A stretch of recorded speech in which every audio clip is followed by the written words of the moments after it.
Hello, everybody! Welcome back to my little corner of the internet where I will talk about stories of my life, my work both as a comic book author and a translator, my cats Hey Hey Serengeti and Conidella, and the occasional movie, book, or TV series review and recommendation, as well as some rants if the feeling hits. And I want to start the year 2024 with some happiness and joy. And that is still in the Tollywood scene because seriously, last year I fell in love hard with Ram Charan, NTR Jr., and the whole Tollywood way of doing movies. Although I need to see more with other actors. I do agree with that. And I really like to share this love and joy with you all. Today we're going to see a movie that has a lot of ties with RRR, not just because of the main actor, Ram Charan, who was in his second role of his life, but also because of the director, SS Rajamouli, who directed and wrote both. We're talking about 2009 Magadheera, which was Rajamouli's seventh film as a director, sixth one as a writer, and as I mentioned, Ram Charan's second role in a movie ever. This means, of course, that we're going to see both of them early in their careers and see the seeds that would become the greatest that we know now. Sure, Rajamouli had quite a great resume by now and had already proved himself as a director when he worked with NTR Jr. in his very first film. But Magadheera was, at the time, the biggest budget Telugu film ever made. So it had a little bit more of pressure to become a success. And a success it was! It was actually credited as the movie that catapulted Ram Charan into mega stardom and gave the producers enough confidence in Rajamouli to let him first do Babauli Parts 1 and 2 and later on RRR, making him the most successful director of blockbusters in India. Full India, not just South India. But I'm getting ahead of myself. Let's start at the beginning, as we talk about Magadheera and the evolution of a director's love for his country's heroes and history. Magadheera is usually called an epic historical action musical romance, which means that, that is another masala film. I'm deep in this rabbit hole and I want you all to see the beauty it has down here. Yes, Telugu cinema is different from Hollywood, from British movies, even from Japanese, Chinese, and Korean movies that have become so popular nowadays. But at the same time, that is what makes it beautiful and new for Western audiences. Sure, at some points we might think that the special effects are not as polished as the CGI fest that are modern blockbusters. In fact, Magadheera has a couple of CGI files, we can also think that the musical numbers are quite unexplained. But that's once again one of the things that give Indian cinema their own identity, and I believe every country should follow the example, not by doing the exact same thing, but by celebrating their own styles and tropes rather than follow the Hollywood template.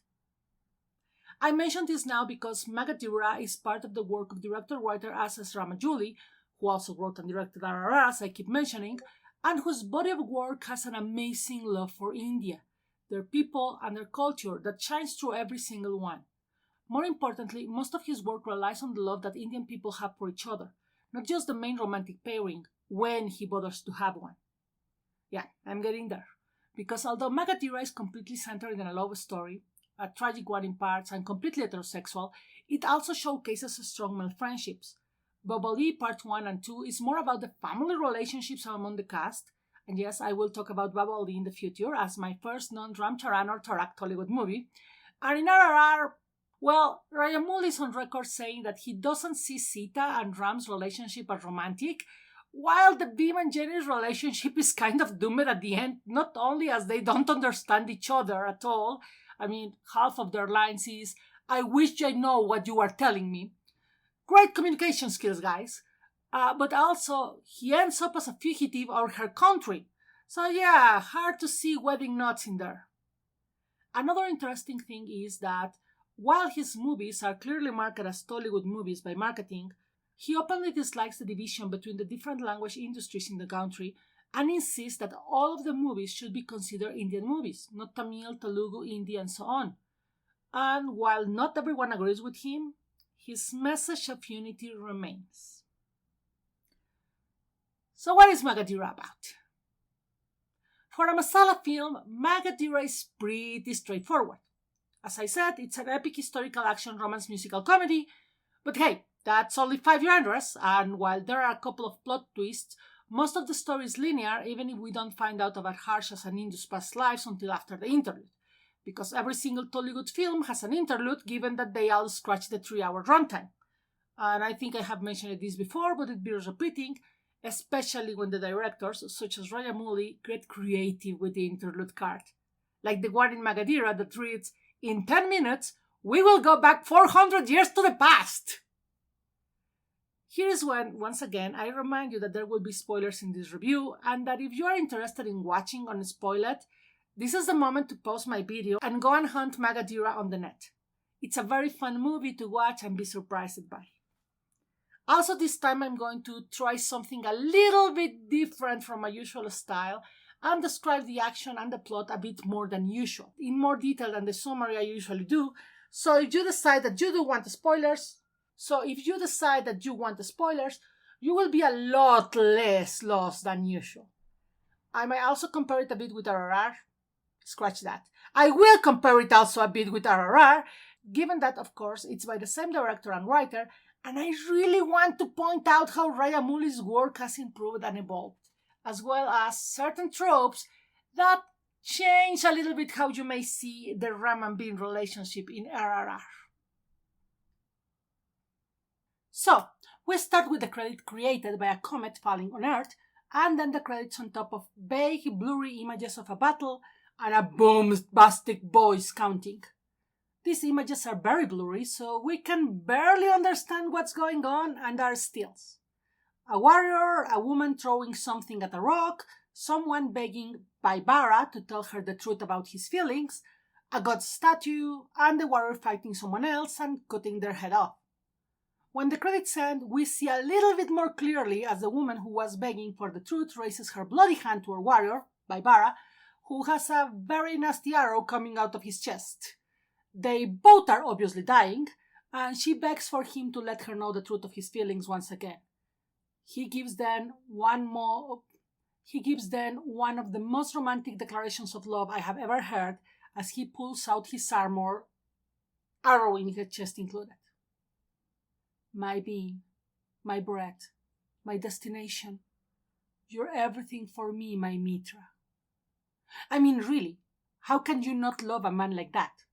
Even if he didn't look like Ram Charan, who, let's be honest, is very easy on the eyes. Unfortunately, she dies before she can actually hear those words, and then rolls over and falls from the very high mountain where we were at. Why were they there? We don't know. Especially as they are all alone, surrounded by arrows and weapons, but no one else, not even dead bodies. And then Baibara does the very logical thing of jumping after her. He doesn't even think. That's how much he loves her. And in beautiful slow motion, we see him trying to touch her hand without success. This is where I draw the first parallel with RRR, the huge importance that Rajamouli places on hands joined together. It's what joins Ram and Bean both at the beginning and at the end. It also plays a very important part in Bahubali, and here it's what separates Bhairava and Mitra to give us our plot. An unnamed warrior, who happens to be the one who has this bombastic voice, very Brian Blessed-like, makes a funeral pyre for the armor, given that Baibara is, paced somewhere below, and swears that Baibara will come back one day to find his love again. 400 years later, according to the title, we see the entrance of our hero, Harsha, ready to participate in a jump bike competition, which is a bit confusing, as on one hand, he seems to be in very good terms with the organizer. Everyone is excited to see him participate, but even so, the organizer not only tries to cheat during the competition itself, but also she tries to run away with the money of the winnings. It's a very weird opening for the movie after the epicness of a Romeo warrior. But once again, it's a very establishing moment for Harsha. We know now that he's very reckless, agile, can think on his feet, and will not let a pretty face stop him. That is very important. However, we will not see any more of the organizer. Once the first musical number of the movie is done with, she disappears. Instead, that is when we get the first meeting of Indu, whom we can recognize as Mitra from the opening sequence, and Harsha, who precisely gets a vision of his past life as he grazes her hand while refusing to give her a ride in the auto taxi he's riding. Great first impression there, Harsha. But once again, we can see what I mean about the importance of hands and hands touching. We still don't know how the love story between Vaibhara and Mitra began, but we know how it ended, and how Bhairava's greatest regret was possibly not reaching her. So as Harsha, the second he touches Indu, he gains vague visions and all the love he used to feel for her, to the point that he jumps down of the auto taxi and starts reaching for her immediately. Not knowing her name, not knowing anything about her, he just knows he loves her and she is his everything. And then we get another repeated theme in Ramajouli's work, the hidden or mistaken identity. From the moment that Harsha touches Indu to when he goes back to where he saw her, she has covered her white shirt and chandi with a black jacket. So even when she knows that Harsha is looking for her, she realizes that immediately, he doesn't know that she is the girl he's looking for. Remember how it was with Bhim and Ram? Even if Bhim didn't know Ram was the one looking for him, at the very least, he knew someone was looking for him. While Ram had no idea that the man he was looking for was the one he was seeing every day. Which is exactly what happens here. To figure out why he was looking for her, Indu simply doesn't give her her name and instead promises to help him to find Indu. And they start spending time together until she also falls in love, while Harsha is busy trying to touch every single woman's hand in his path to find his girl again. Sort of like the prince from Cinderella, only without a slipper. But he never even thinks of touching Indu's hands because he thinks that she's not Indu. In fact, he actively tries not to be close to her because he doesn't want Indu to see them and get to the wrong conclusions. And this shows that confirmation bias can be hard to beat, just like what happens in RRR, with Ram never showing Bhim the sketch of Lachu. And yes, that alone, just like in RRR, could be the plot for a full movie, right? Wait to see when they finally get together and be rewarded when the misunderstanding gets solved, right? Wrong. Unknown to Harsha, Indu's family has some problems. Due to her mother dying, her family's ancient house, the fort of Ragashtan, has been disputed between her father and her uncle for 15 years. But this is when her cousin, Raghuveer, gets involved and he doesn't want to lose the mansion in the fort, nor the fortune that comes with it. Problem is that once he decides that he wants to close the case by killing his uncle, Indu's father, he sees Indu for the first time and falls in lust, killing his own father to get away to talk to his uncle and try to get Indu's hands in marriage. Confused yet? Well, things will get even more confusing because when he tries to touch Indu as she sleeps, once he has promised to give back the fort to Indu's father, he is stopped by a vision of Bhairava, who symbolically cuts off his head. Confused, Raghuveer searches for answers, and a witch doctor in his employment reveals to him that he is the reincarnation of Prince Ranadev, Mitravinda's fiancé, and that he has come back to life in order to get what he didn't get in his past life. Mitravinda's love. And of course, we know now that Indu is Mitravinda. But Raghuveer doesn't know about Harsha yet, just that he has to find Bhairava's reincarnation and kill him, or Indu will never be his. The first time that Raghuveer meets Harsha, he doesn't know that he is a reincarnation of his rival, but he knows that he's a current rival for Indu's affection and tries to heal him, only managing to make Harsha realize finally that Indu is, in fact, the girl that he loves, and whose touch brings him the visions of his past. So he finally declares his love to her. This scene brings us yet to another parallel in Rajamouli's work, where Harsha uses Indu's chandi to pull her towards him, exactly in the same way and in the same takes in which in RRR, Ram used the holy thread to pull Bhim towards him, only with a different context. Indu and Harsha did not fight. In any case, this causes a misunderstanding because we're not even half through the movie runtime, and Harsha threatens Indu's father for daring to come between them. Raghuveer tries to take advantage of this and kill his uncle, because Raghuveer has never met a person he doesn't kill, framing Harsha for the murder so that now Indu hates our hero. As Raghuveer is taking Indu away in an helicopter, Harsha tries to explain himself, but when he manages to touch Indu's hand, the shock makes him lose his grip and apparently fall to his death. Which is, of course, when we get to the interlude. Can you see now why I had to do this a little different from the others? A lot has happened and this is just half the movie, and I have skipped a lot of great scenes because I really think you have got to see them for yourself. In any case, the interlude is over and we get to the past. And then we learn the whole story. Bhairava was the main bodyguard for Princess Mitravinda Devi of the kingdom of Udaigar, as well as the main trainer of the army of said kingdom, which of course happened to be the future Ragashtan.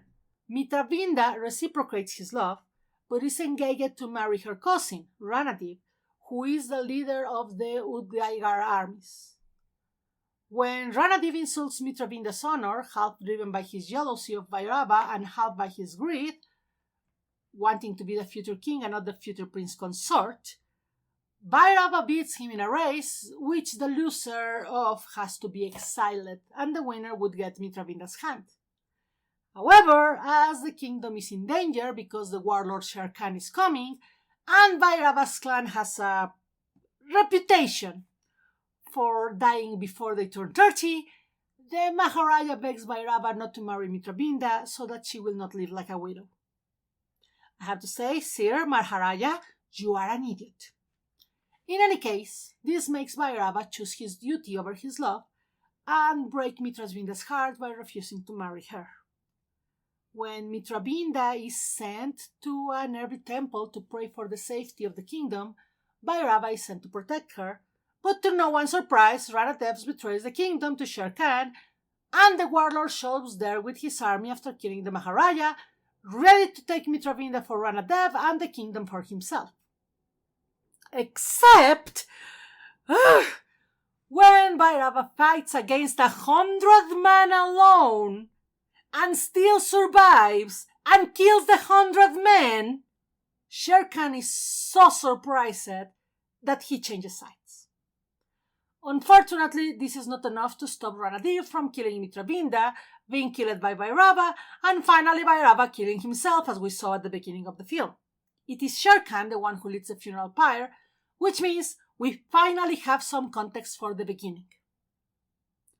Now, this is more of a trope of Tollywood in general, where we only find out the full story right before the actual end and not at the beginning, even if some of those movies decide to start right where the main character was born, and in some cases even before that, but it's still interesting how it is not until the interlude, until after the interlude, when we get the story of our hero, just like it happened in RRR when we had to wait for the interlude, the hands clasped in fire and water, to know Ram's true story. Back in the present, Harsha is saved from death by a fisherman named Solomon, who just happens to be Sher Khan's reincarnation because, of course, everything in his life has been coming up to this moment when he's about to repeat the last battle, more or less, for the love of Mitravinda, now Indu. After what is, admittedly, my favorite song of the whole movie, Horsey Horsey, which is an item song, meaning it's a song with no real bearing to the plot, with a completely different girl for the romantic interest, Solomon lends a motorcycle to Harsha so that our hero can ride all the way back to Rajasthan so that he can tell the truth about Raghuveer to Indu. Here once again I pause to say that Solomon, despite being only in the last half hour of the movie, steals the show as Harsha's friend and ally. The great late Sri Hari had amazing chemistry with Charan, and they will work together again in Tufan, but we will talk about Tufan another time. And his character, a humble fisherman who just wants to do the right thing, is so different from Sher Khan that in fact is the one that learned something from his past life, or at least that's what you get to believe, that he did learn his lesson and he wants to be better now. Harsha reaches Rajasthan just in time to hear that Indu doesn't want to see him ever again and get almost beheaded by Raghuveer. But now, with all the memories of Bhairava, he is ready to face him and by the simple strength of his will managed to make Raghuveer hesitate long enough to disappear among the crowd and plan how to save Indu. As he does so, he realizes that the same astrological event that happened with Mitravinda and Bhairava diet is happening now. So he decides to get Indu right away with the help of Solomon, who just happened to follow him and wants to help, as he needs to help Harsha reunite with his sweetheart to wash the sins of a past life. Or so he says, and it's the only clue that we ever get that Solomon remembers being Shere Khan. In the fortress, Harsha overhears the witch doctor tell Raghuveer that if Indu doesn't remember her past life before the astrological event ends, she will never do. So Harsha does the smart thing and kidnaps Indu. Yeah, at knife point. Without ever explaining anything past, your fiancé is not a good man, you come with me, I have a knife. Once again, he only managed to escape thanks to Solomon, who stays behind to fight all of Raghuveer's men, a little bit in the exchange of now he has to fight the 100 men that Bhairava fought in the past, to buy time for Harsha to reach the exact same temple where Mitravinda and Bhairava died, where he will face Raghuveer once again in order to break the circle of sorrows forever. Now, I am not going to tell you how this all ends, because while I have given you a lot more details than usual in this video, and we have gotten a lot longer than usual, I hope I have interested you enough to go and hunt a copy of Magadheera so you can watch it yourself and admire the evolution of Rajamouli as a writer, as a director, and of Charan as an actor. At the time of its premiere, Magadheera was considered the most expensive and best epic historical movie in Telugu cinema. The one that beat the record, Bahubali, also by Rajamouli, which is precisely the movie that he made before RR. But that will be, like Michael and the Set, a story for another time. Magadheera was the first Telugu film who also happened to be released in the United States, with 21 theaters showing it in July 2009, together with 1,000 theaters just in Andhra Pradesh, the south of India, and managed to be the biggest release of a Telugu language film up to that year. While not an absolute critical success, it did manage to catapult not just Ram Charan but also Kajal, who played Indu and Mitravinda, into much bigger and better roles, and of course everyone admired the incredible talent of Rajamouli to tell not only a good action story but also a quite touching romance that I do hope I have managed to recommend enough to you. There are 2 dubbed versions and an indie remake, but honestly don't waste your time with those. Just watch the original in Telugu with subtitles in English.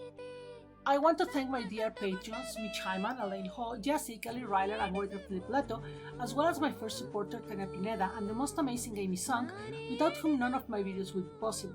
I also want to remind you that if you want to support these and my other projects and get your name mentioned here, you can do so at patreon.com/Adalisa with a link in the description, as I know my name can be hard to spell, and with just $1 a month you will always be thanking my videos and as well as get access to a ton of art before anyone else, and probably get a lot of thanks from my kitties who will get more treats. Oh, I also get the chance to suggest future subjects for videos. You can also support me through Coffee, and for each coffee you will get mentioned in 3 future videos. If you can't support me this way, I also accept likes, subscriptions to the channel, and of course you sharing the links. I also welcome all your questions, feedbacks and suggestions in the comments below. This was Adalisa Zarate, and I will see you soon so we can grab another cup of coffee and talk about not just Hollywood, but also our first look at the Kannada industry and the interesting ways in which India remakes their own movies from one language to another, with NTR Jr.'s Narasimudu and the original movie from which it was remade, the Kannada language film Dorgi.